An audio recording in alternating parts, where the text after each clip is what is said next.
How in the world do you tackle 52 chapters at once? And again, one of the things I want to teach you is not just content, but the skill of how you do these kind of things. So just in my mind, the way I would approach it is something like this. I ask myself, number one, what does this entire book teach? Not just work through little bits and pieces and interesting chapters, but as a whole, what does the book teach? In order to answer that question, you have to say, what was the occasion? And the occasion is a very specific technical term, which means what were the circumstances which caused the book to be written in the first place? No book is just written into a vacuum, right? Every book is trying to answer a need, a problem, a situation. So in order to get at that, you have to say, well, when was it written? And we know this. The last chapter of the book, chapter 52, records the fall of Jerusalem, which, of course, is in 586. So we know the book has to be written after 586 BC. And I'll just give you a little more tidbit here. The last story in the last chapter is actually about Jehoiachin, who is the last son of David to reign on the throne. There are three Jehoah boys: Jehoahaz, Jehoiakim, Jehoiachin. I always just remember the last part, Has, Kim, Chin, like a question mark. Has, Kim, a chin? I don't know. It works for me. Okay. Anyway, Chin, that's how you remember. Chin is the last guy. So he's the guy who gets kicked off the throne, is carried over here to Babylon, and is, the story is his, and we'll talk about it at the end. But that happens around 560 BC. So, boil all that down, what you need to ask yourself is this: what kind of questions were being asked in 560 BC to which the book of Jeremiah could be the answer? And your answer, probably like mine when I first started, was, how in the world will I know what kind of questions are being asked in 560 BC? I mean, how do you start with that? Well, it's not as hard as you might think. Because, let me give you a quick little analogy. You guys all remember what this is about, right? You all know what that is, I trust. This is a patch which Nazi Germany forced Jewish people to wear to identify them as they began the genocide against Jewish people. And I'm always kind of a World War II nut, and I've gone to Holocaust museums in Washington, D.C., and then, of course, the granddaddy of them all in Jerusalem, because Jewish people don't want anyone to forget. And as you go, you see all sorts of images that are, frankly, pretty disturbing, like this one.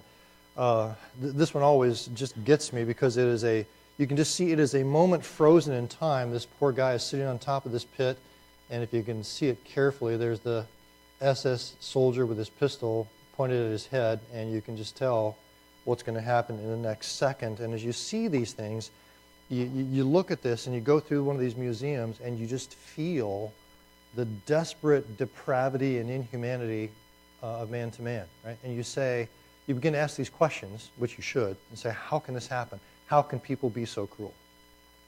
But then the further you go, if anyone is even remotely religious, then the question turns to God. And the question is, how could God allow this kind of thing to happen, right? And you become angry with God. Most people do. Like, how could he let this happen? And in light of this whole idea of, the Jewish people are God's chosen people, what kind of a God would let that sort of thing happen? And so there is this sympathy for these poor Israelites back in 586, because trust me, I won't go into the detail now, but 586 is a Holocaust, as I've said to you before. Right?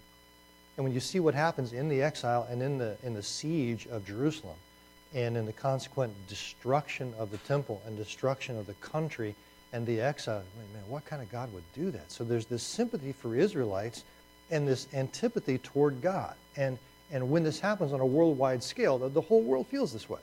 And if you remember a couple years ago, I mean, people were saying, why? Who would do this? Whose fault was this? Is God vengeful towards Israel? Did they really deserve this? And then what kind of God would allow this to happen? And a couple years ago, you guys all remember this in the Facebook post? Right? And that was, of course, after the big terrorist attack in Paris. And everybody was trying to express solidarity for Frenchmen, right? And hatred toward ISIS. Well, take that and multiply it by 100, and that's where we are in 586 and in 560. Like, oh, these poor Israelites. How could anyone deserve to be treated like this? What kind of sadistic God is he who would let this happen to his people?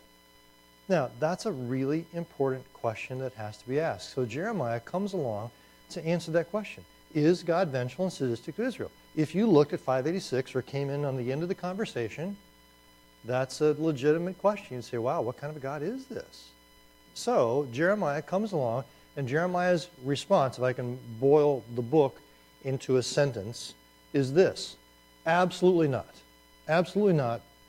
God only reluctantly carried out the ultimate curse of the law, which is the exile, and he did it after the people forced him to. Now you might say, how in the world can people force God to do anything? Well, when God makes covenants, you can force him by their conscious and continuous rejection of Jeremiah. Right? So if you want a little word picture or something to remember, think of it like this. Right? Think of the wall here, and God's back is up against the wall. And God says, look, I don't want to do this, right? But you're forcing me to do it. And you understand what I'm saying here, right? Because I've made these promises, Deuteronomy 28, that I will send you out of the land if you continuously disobey. Please don't make me do this. I don't want to do this. But if you keep up, you're going to force me to do this. And that's exactly the way it works, right? This is not God thinking, oh man, I'm really offended that they disobeyed me, so I'm going to smash them, right? That's not it. And in fact, after we take a look at the book here, and you see the kind of behavior that Israel engaged in, I think you will go the other way, probably, like I do, and say, wow, if I were God, I would have kicked him out a long time ago. So, in a lot of ways, the book of Jeremiah is, in some sense, a big defense of the character of God, so we understand who he is in light of the evil that goes on here. So, let me start and just cover a couple of really typical sections. So I'm going to start here with this passage in 3:6-11 because it typifies, symbolizes, is characteristic of a lot of what the book is about. And you can kind of get a lot of the message right here if you just look at this one little passage. So we're going to zero in for a second. All right. During the reign of King Josiah, the Lord said to me, have you seen what faithless Israel has done?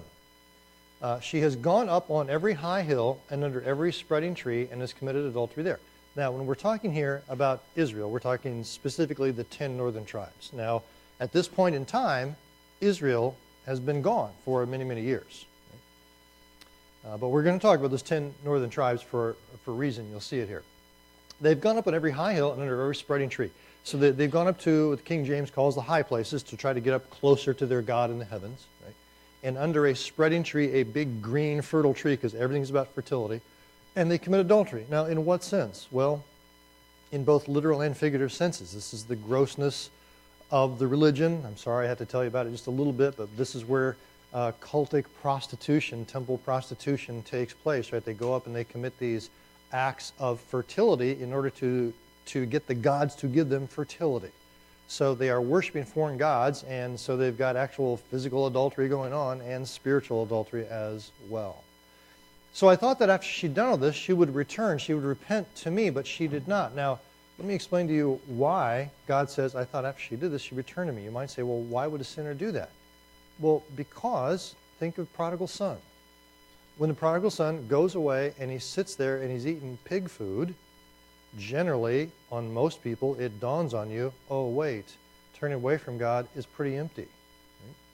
So God often lets us have what we want to let us know it's not really what we want, to return and to repent, right?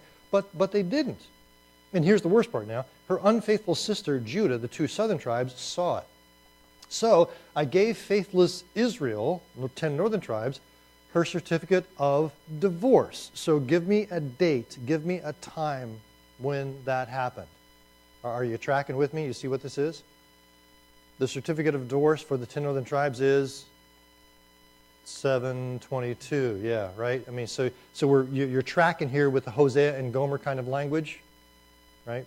Of divorce of Gomer and divorce of the 10 northern tribes. Sent away because of all adulteries. Yet, here's the point. I saw that her unfaithful sister Judah had no fear. She also went out and committed adultery. So, from 722, when Judah sees what God does to Israel, all the way to 586, Judah's doing the same thing. So I said that's the bottom line. It's not really the bottom line. Here's the bottom line. Because Israel's immorality mattered so little to her, Judah, she defiled the land and committed adultery with stone and wood idols, right? The Lord said to me, faithless Israel is more righteous than unfaithful Judah. So here's really the bottom line. So what you should say is this, okay, let's put a little good-bad scale up here.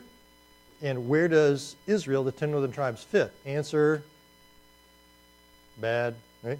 If they fit there, bad enough to go into exile, where does Judah fit? Worse. They're worse than bad, okay? So again, oh, these poor Israelites. Well, look, if the northern 10 tribes got sent away, these southern 2 deserve it much more even, okay? Now, let's go on to the second major kind of line of reasoning. And the second major line of reasoning that you're going to find here is that the way Israel treats Jeremiah is a really, really good indication of how far their hearts are from God. Because Jeremiah, of course, is God's spokesman. So this treatment of Jeremiah is actually a reflection on them. Right? So let me start out with Jeremiah's call. And notice what the percentage of positive to negative is. Chapter 1 and verse 10. God says to him, I appoint you today over nations to uproot and tear down, to destroy and overthrow, to build and to plant. And I just want you to see the percentage. Right? Look at those words. How many of them are negative? How many of them are positive? Well, uproot and tear down, those are pretty positive. Destroy and overthrow, sorry, I said it backwards, didn't I? Those are pretty negative. I told you I was going to go so fast and then stumble all over myself. It's the third cup of coffee. I can't help myself. Right? Uproot and tear down, negative. Destroy and overthrow, negative. Build and plant, positive. So in the very beginning, God says to him, okay, you're going to have a pretty negative ministry, right? Have fun with that one. You're going to go out and preach an awful lot of judgment, which is not going to make you really popular. So here's the preview. And then he says this. Get yourself ready, Jeremiah. Stand up and say to them whatever I command you. Do not be terrified by them, or I will terrify you before them. You see the sense here? It's like this is where the phrase between a rock and a hard place starts. Right? If you look at the audience and you're kind of terrified by their response, don't back away and try to run, because if you do, guess what you're going to hit? Right? You're going to hit me, and I'll terrify you worse than they do. So, not a real easy ministry here. Today I've made you a fortified city, an iron pillar, a bronze wall to stand against the whole land, against the kings of Judah, its officials, its priests, and the people of the land. Good luck with that. They will fight against you, but will not overcome you, for I am with you, and I will rescue you, declares the Lord. Okay. So, as I sometimes do, red rectangle means take a mental snapshot. Remember that, because we're going to come back to it in just a few screens. Okay. So now this is his commission. This is what God tells him to do. Now watch what happens in his ministry. Very quickly here, we're going to jump to chapter 12. When he starts his ministry and he preaches to them, they don't listen. And so I'm just going to say very quickly, stage 1, he is kind of annoyed with God. Jump quickly again to chapter 15 and his complaint now. He says, alas, my mother, you gave me birth, a man with whom the whole land strives and contends. I wish I'd never been born. Now I'm going to say he's at least depressed. All of this is happening because of the way the people reject his ministry. And then finally, chapter 15, the later part of it, he comes along and he says to God basically, why is my pain unending, my wound grievous and incurable? Will you, this is Jeremiah speaking to God, be to me like a deceptive brook, like a spring that fails? Now, if you've ever lived in a hot climate or gone on vacation through a hot climate, can you understand what he's saying when he says a deceptive brook? Like when you look off in the distance and you see water, and then you get up to it and it's not actually there, what have you seen? A mirage, right? That's what we would call it. And so that's the word here that Jeremiah is saying. God, are you like a mirage, like you promise and don't deliver? Now, just in case you haven't followed along carefully, this is not a good way to speak to God. Are you a mirage, God? That's not the way you speak to God. I'm just going to say he's angry with God, right? Do you see those 3 steps then? As he ministers, he gets annoyed, he gets depressed, he gets angry with God, and where does that put him? Well, it puts him right here. Right? Therefore, this is what the Lord says to Jeremiah. If you repent, right? Note the irony here. This is what he's supposed to be saying to the people. If you repent, I will restore you that you may serve me. If you utter worthy, not worthless words, this is really beautiful poetry, you'll be my spokesman. Let this people turn to you, but you must not turn to them. And then he says, I'll make you a wall to this people, a fortified wall of bronze, right? That was that original commission that God gave him back here in chapter 1. So, I know I'm going really, really fast here. Let me summarize it, and if you haven't been able to follow, you'll just get it from this screen. Here's the point. The people's continuous and harsh rejection of Jeremiah has driven the man to distraction and basically caused him to forfeit his ministry. He gets angry with God. Now God tells Jeremiah to repent and graciously reinstalls him to his prophetic office. Now here is the bottom line. This is not about Jeremiah. This is about the people. Right? So let me put it like this. What does this ultimately tell you about the people of Judah? What it tells me about the people of Judah is they're taking one of the finest, best servants of God and driving him crazy with their stubborn responses. Okay? So, what does it tell you about them? Well, it tells me, if I were God, I would get rid of these people. Okay? Did they really deserve 586? Yes, they did. And if you don't believe it, just watch what happens next and next and next, right? So they actually take him and throw him into a well. Did you guys read this part? Remember this part? They actually take the guy and they throw him into a well. It's not wet in the bottom. It's dried out, so he's not going to drown. But it's not a very comfortable place to be, right? I mean, you're down there, and there's nobody there except a bunch of frogs, and it's just a terrible, terrible place. So this is Jeremiah here. I want to make sure you understand all the background to this and what comes from it and the way it shows up in our popular culture. This is Jeremiah. This is Bernie. He's a friend of Jeremiah, an aspiring songwriter.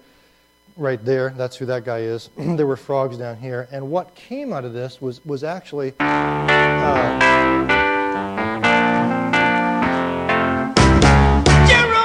was a bullfrog, was a good friend of mine. Okay, I just could not... Can't stop, won't stop, right? Okay, let's go on. Oh, jeez. Don't tell the president I did that, okay. All right, now what I want you to see is this. I want you to see the king's attitude, because this one's really kind of condemning, because in the very beginning, God said to Jeremiah, you're going to have to go and speak against the priests and the people and the kings and everybody. And it's not just the people. It is the king, too. And this is a particularly heinous thing to do. Watch what Jehoiakim, remember I told you the Has, the Kim, and then the Chin. This is the middle guy of the last three. Jehoiakim does this with the original scroll of the book of Jeremiah. Whenever Jehudi, his reader, had read 3 or 4 columns of the scroll of Jeremiah, the original book of Jeremiah, the king cut them off with the scribe's knife and threw them into the fire pot. Now, let me say a couple things about this. In the ancient world here, when you write this on either dried animal skin or papyrus, this is really, really expensive stuff. It's not like us taking paper trash and keeping ourselves warm in the wintertime with it today, okay? This is an absolute, utter act of contempt. And I won't do it now for lack of time, but sometimes I go through and grab somebody's Bible and pretend nobody has the Bible open. Thank you. Pretend I'm going to take the book of Jeremiah and rip it out. I won't do it because you wouldn't really believe me anyway, but would you? No, okay. But if I did, just for a stunt, took Jeremiah and ripped it out of the Bible, what would you do? I went too far this time. I mean, you can play rock music in class, but doing that, that's really, right? And yet, what would it do to Jeremiah? Well, it wouldn't do anything to art. We'd have 5 million other copies right here on campus, right? But here's the thing. He takes the actual original book of Jeremiah and rips it up and throws it into the fire pot. I mean when you study, I hope you studied in Spiffo some about the original writings and the manuscripts and how we don't have those copies anymore. We have lots of copies of them. We try to put those copies together and make sure we can kind of recreate that. But it's such a precious thing, and so we wish we had it. And here he takes it and just does this to it. When you look at that, that's incredible contempt. The king and all of his attendants who heard all these words showed no fear, nor did they tear their clothes. Right? Even though a couple of guys urged the king not to burn the scroll, he would not listen to them, right? So just absolutely obstinate. Instead, He commanded somebody to arrest Baruch the scribe and Jeremiah the prophet, but the Lord had hidden them. So again, I asked you the question, what would you have done with these people if you were God? And I say, if I were God, I would have kicked them out long before God did. Right? So there you have at least a major part of the message of the book of kind of defending God and saying, here's the whole story. If you knew what these people were like, you knew they deserved exile. But in the faithfulness of God, as we have learned way back in the theology of Hosea, even though the unfaithfulness of the people is going to cause the exile, the faithfulness of God will trump everything in the end. And so I want to go with you to hope amidst despair. And this little section under 2C in your notes, and you might have to flip back and forth to find it in your notes. This little section is what we're going to call the New Covenant. It is the revelation of the New Covenant. It's really, really important. I kind of want you to memorize Jeremiah 31. In the very same way you know Genesis 49 and 2 Samuel 7, I want you to know that Jeremiah 31 is the place where the New Covenant is spoken about in a real clear way. This becomes really important for New Testament stuff. So I'm going to give you a foundation here that you can't afford to forget. You need to know for not only New Testament, but you need to know this for actually Theology 1 and 2. Right? So do yourself a favor here and learn this and listen, okay? So we have this little, what we call 2C, the Book of Consolation, 30 to 33, is a little booklet which is consoling, which is positive. Remember, so much of the book is negative, but a little bit's positive, and here it is. And we're going to take a look at 31 to 34, the promise in poetry. Now here's the way it goes. The time is coming, and you all know that when you see the time is coming or in that day, it's a pretty good reference to when Messiah comes. When I will make a new covenant with the house of Israel and with the house of Judah. So what's this new covenant? Well, it's opposed to this covenant. Not like the covenant I made with their forefathers when I took them by the hand to lead them out of Egypt. So we know we're talking about the Mosaic covenant. Either Exodus 19 to 23 or Deuteronomy, same thing. Same thing. To take them out of the land of Egypt because they broke my covenant even though I was a husband to them. Now again, you see that Hosea, Gomer foundation to everything, right? I was the Hosea, I was the good husband. It was their fault. They broke the covenant. Right? So I'm going to make a new covenant that's not like the old covenant. So when we think about this new covenant, where do we put it? Do we put Jeremiah 31 up here, or do we put Jeremiah 31 over there? You could probably argue either way. But the real answer is this: it does not fit over there. It is contrasted with the Mosaic covenant. It will not be like that covenant, but the reason why it's better than that one is because it actually is going to belong over here. And I'll show you why in a second. Because it says this in verse 33, "This is the covenant I will make with the house of Israel after that time, declares the Lord. I will put my law in their minds and write it on their hearts." Now, notice that this one is absolutely different from the Mosaic because where was the Mosaic covenant written down? What was the symbol of the Mosaic covenant, and where was that written? Can you tell me? The Ten Commandments, right? And written on tablets of stone. And what was the problem with those tablets of stone? Well, when Moses came down from the mountain, what did he do? Right? So he's going to write them on the heart. Now, the difference is they can't be broken. You say, my heart was broken. Not that way. The point is, because it's out here, it's external, it can be broken. When he writes it on your heart, you want to do it from the inside out. So, right? So it is internal. And the difference here is the difference between, I don't know if I've used this illustration before or not, but it still fits. Somebody who comes to Cedarville because your parents make you. Right? You don't really want to be here, you don't buy into anything, you don't really like it, you chafe against it, you don't want to come to class, you don't want to go to chapel. It's completely different that if you come here and you want to be here and you say, I value this class, I value chapel, right? Are you forced from the outside to do it, or do you want to do it from the inside? And what God is saying is that one of the problems with a lot of people in the Old Testament was they only had an external forcing them to do it. But someday I'm going to take the nation and I'm going to write that law not just on those stones, but I'm going to write it in their hearts by the Spirit so they want to do it from the inside out. So notice what will happen at that point.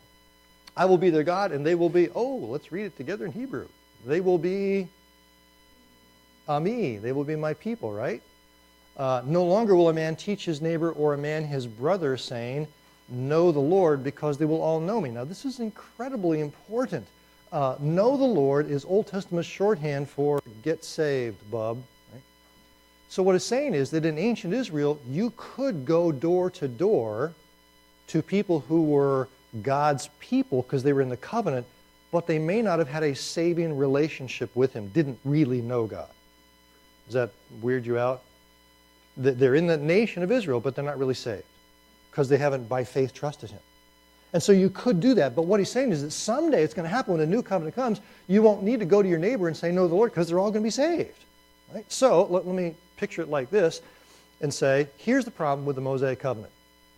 Remember our colors that we started way back with on the first day? Remember the orange and the blue? So what I want to say is that in this rectangle up here, Mosaic covenant is everybody who's in the covenant, which is, let's just go back to Jeremiah's time. This is the whole nation of Israel right here. The trouble is that there's a whole lot of blue and not very many orange. That's why at this point in terms of the nation, during Jeremiah's day, you can easily go next door and say, would you like to get to know the Lord? Oh, I'm in the nation. No, but you don't know him by faith. You don't know him in your heart. You don't really love him down deep inside. You're just going through the motions. Okay? So what's the difference? Well, in Jeremiah 31, something's going to happen. So are you ready for it? The animation is going to change your life. Do you know me well enough? Do you know what's going to happen now? What has to happen up here to express the truth of Jeremiah 31? What are we going to do? Wait for it, wait for it. Oh, look. Oh, isn't that great? Yeah, that's going to be the difference here. And so what we're going to have then is not just a nation, but we're going to have a nation, exclamation point. Okay? And that is the promise of when God sends his Spirit to take the Israelites and make them all one. Now, I was watching a little video last night, and I thought, man, I want to show that to you guys. I don't know if it's totally appropriate or necessary, but maybe it will help. So let me do this just for fun. Take a couple of minutes here. And I want to show you one on the Holy Spirit from the Bible Project that I think will directly relate to what we're talking about here. You ready?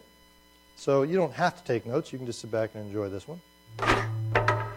If you've ever heard the phrase, the Holy Spirit, and you want to know what it means, where do you start? Well, you have to start on page 1 of the Bible, where the uncreated world is depicted as this dark, chaotic place. But then above the chaos, God's Spirit is there, hovering, ready to bring about life and order and beauty. Okay, but what is God's Spirit? Yeah, so the Spirit is the way the biblical authors talk about God's personal presence. The Hebrew word is ruach.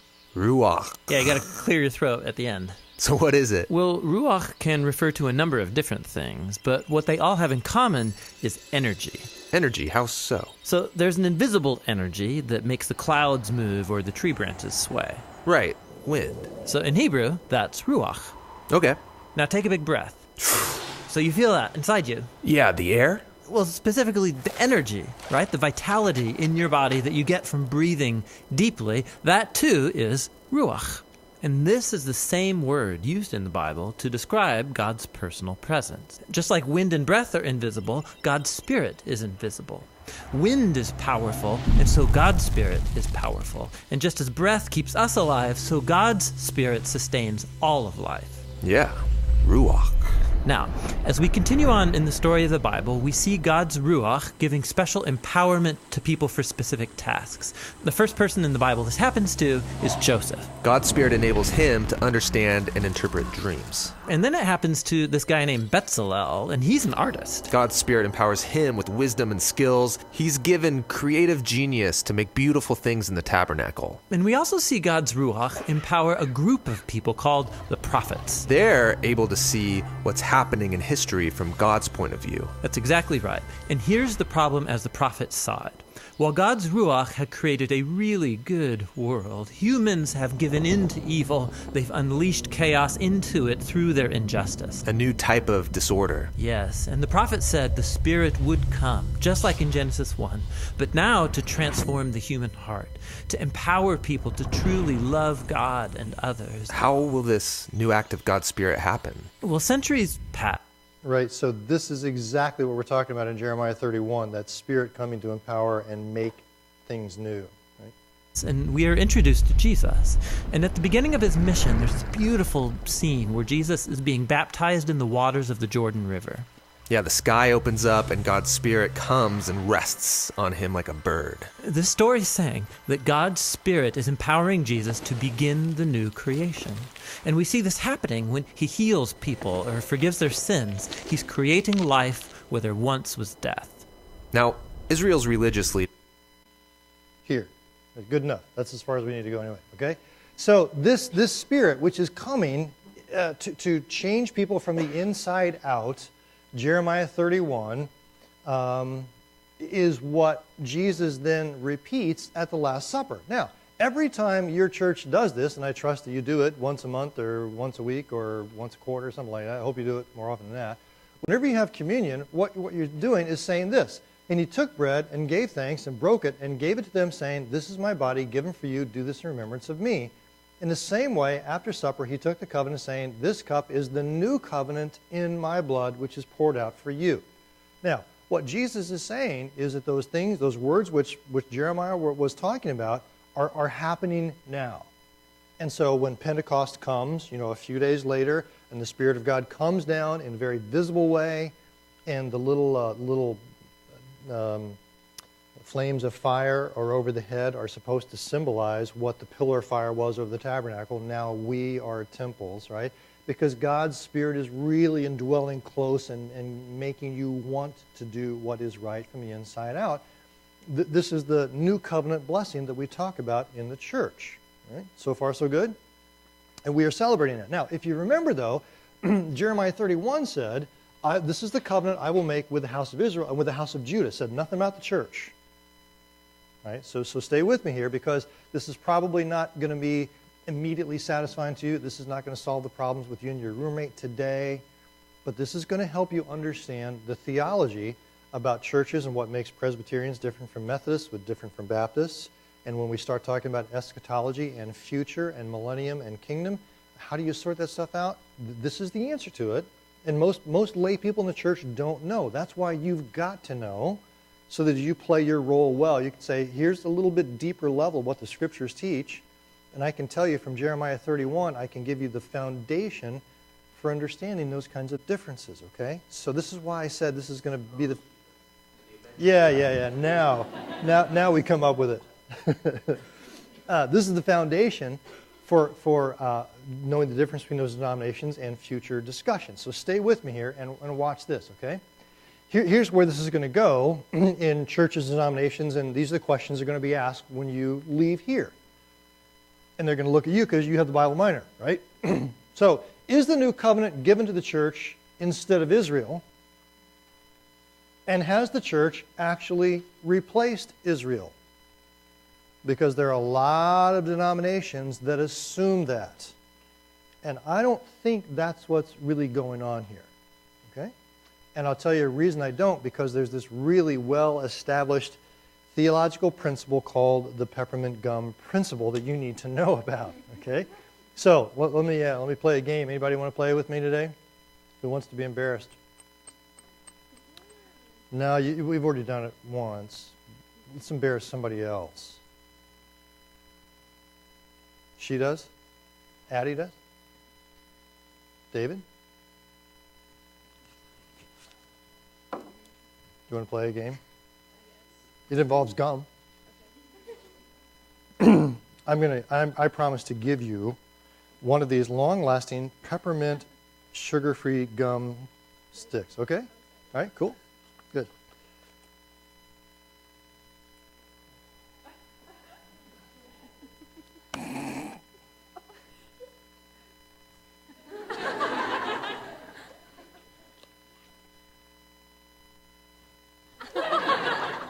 What do you think of me?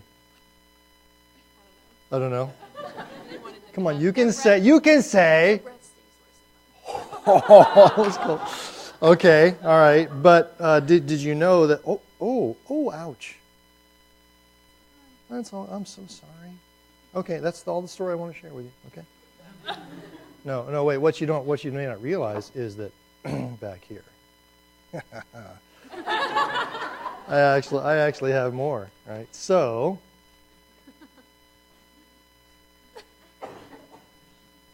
you already got one. Would you like one? Really nice formal wear you have on there. Right? So now what do you think of me? Come on, you can say it. You can say it. I'm kind of mean, yeah. Like I promised you things I didn't give you, right? Right? So do you see what we're playing here? This is Israel. This is the rest of the church. God gives these blessings of the new covenant to the church. Where is Israel? Israel's totally left out. But what you don't realize is, you trust me this time? You think I'm going to pull it away? No. You can unwrap. Why don't you unwrap it? Unwrap it and see if it's any good. Go ahead. It's good, right? Okay, now here's my question to you. It is good. Did I do everything for you I promised I was going to do for you?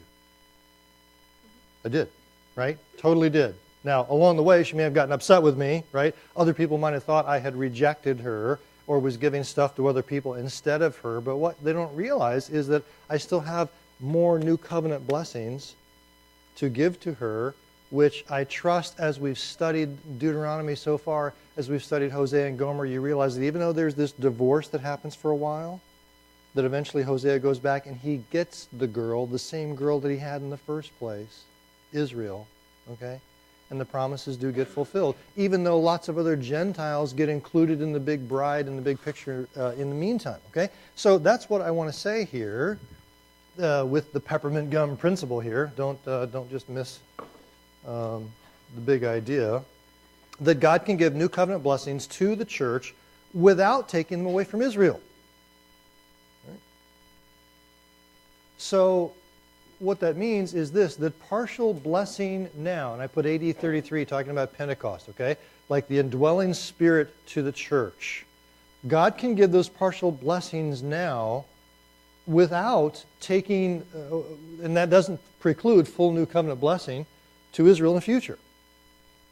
Just because God hasn't poured out His Spirit on the nation of Israel yet doesn't mean He won't. And I believe fully that He will as we get into the rest of the prophets and New Testament and the book of Revelation and even New Testament epistles as well. Okay? So, is God finished with Israel yet? I would say, well, they have rejected Him, and so He's working with the church, but that doesn't mean there isn't a future yet to be had. And all the promises will be fulfilled, even when He says, this is the covenant I will make with the house of Israel and with the house of Judah. Right? Does that make sense to you? So hang on to that. It may not seem too important to you, but if you understand that, that's going to help you in the New Testament and in the other courses as well. So let me give you 10,000 bonus points now, which are good for absolutely nothing, but there are 10,000 of them. So for 10,000 bonus points, where was this new covenant theology so clearly described by Jeremiah first mentioned? And I might just, I had 10,000 bonus points. Where? Deuteronomy, yes, but they're 10,000, so you have to be more specific.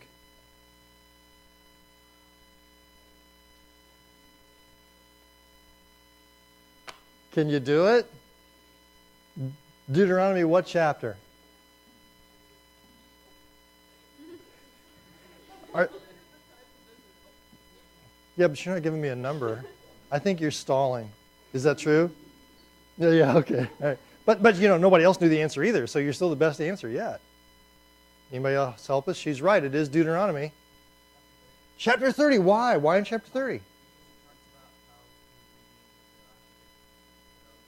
Exactly right. Deuteronomy 30, right? So I'm going to show it to you again, right? Here it is again.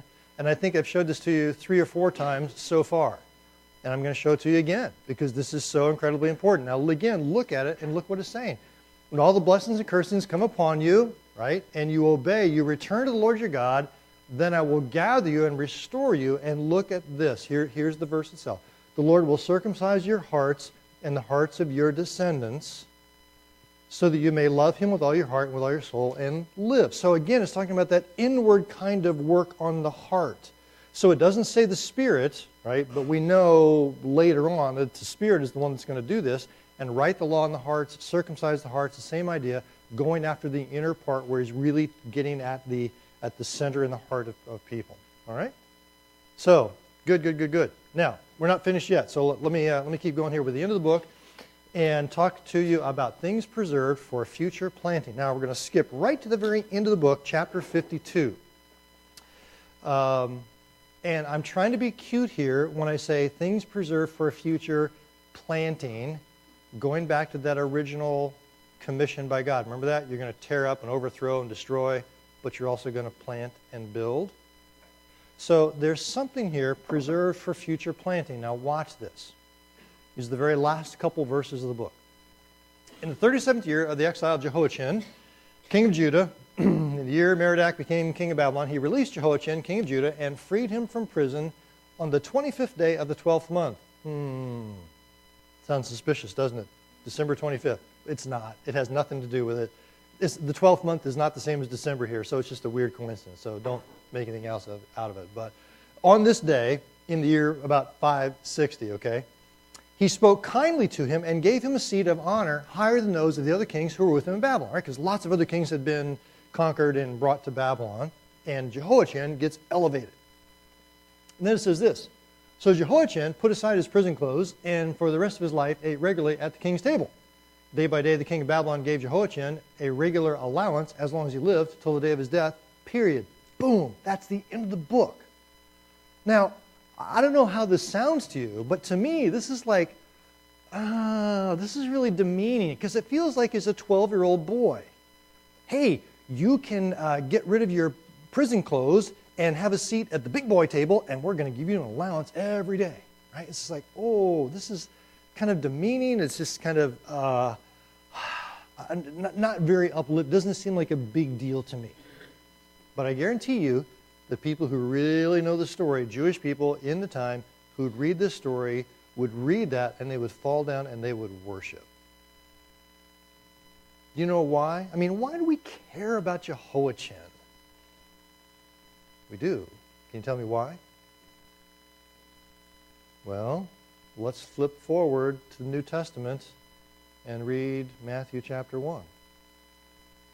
And after the exile of Babylon, Jehoiachin was the father of Shealtiel, Shealtiel the father of Zerubbabel, and Zerubbabel the father of Abiud, and Jacob the father. Oh my goodness. What is God doing here? God is preserving the line of Messiah so that he can plant them back in the land. So what you've got here is this amazing promise that even though Israel has been destroyed, even though she has been carried away, God in his faithfulness is going to send a new covenant, Jeremiah 31, and also 52, Jeremiah 52, he's making provision to make sure that messianic line makes it all the way through as well. So, that's almost everything I want to say to you, except for one last little book, and that is this one, Lamentations. Let's see if we can hit it really quick, okay? Written by Jeremiah as well, and there are a couple things I want you to know. The first thing is this. Notice its dependence upon Deuteronomy.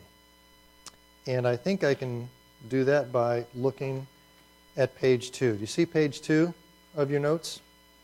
You see these two columns. On the left-hand side is Deuteronomy. On the right-hand side is Lamentations.